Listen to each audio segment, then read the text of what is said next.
36 kilometre, যেহেতু মিটারে আমার হিসাবটা করতে হবে, তা 36 কিলোমিটারকে আমি মিটার পার সেকেন্ড শর্টকাটে কী করে করব, 5/18 দ্বারা গুণ করলে এটা মিটার পার সেকেন্ড হয়ে যাবে। এর গুণ দেন, তাহলে 2 হলো 10 মিটার পার সেকেন্ড। তার মানে এই ট্রেনের গতি হচ্ছে 10 মিটার পার সেকেন্ড। ও এই জিনিসটা, এই প্ল্যাটফর্মটা অতিক্রম করে 45 সেকেন্ড তার লাগে। 45, 1 সেকেন্ডে সে 10 মিটার যায়, তো 45 সেকেন্ডে সে কত যাবে, 450 মিটার সে যাবে। আমাকে বলছে এখন এই প্ল্যাটফর্মের দৈর্ঘ্য কত।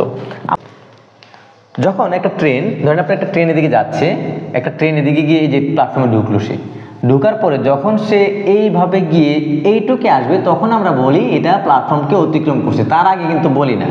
তার মানে সে কিন্তু প্ল্যাটফর্মটাকে অতিক্রম করলো, তারপর সে নিজের দৈর্ঘ্যটাকে যখন অতিক্রম করলো, তখনই আমরা বলি সে প্ল্যাটফর্মকে অতিক্রম করলো।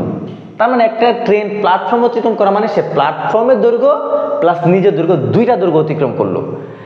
তাহলে সে 450 মিটার গেলে আপনি যেহেতু 45 সেকেন্ড সেটা ক্রস করে, তার মানে টোটাল লেন্থ সে 450 মিটার অতিক্রম করে। ট্রেনের নিজের দৈর্ঘ্য আছে এর মধ্যে 200, আপনি ট্রেনের দৈর্ঘ্যটার মধ্যে বাদ দিয়ে দেন, তাহলে এইখানে পাচ্ছেন কত, 250 মিটার।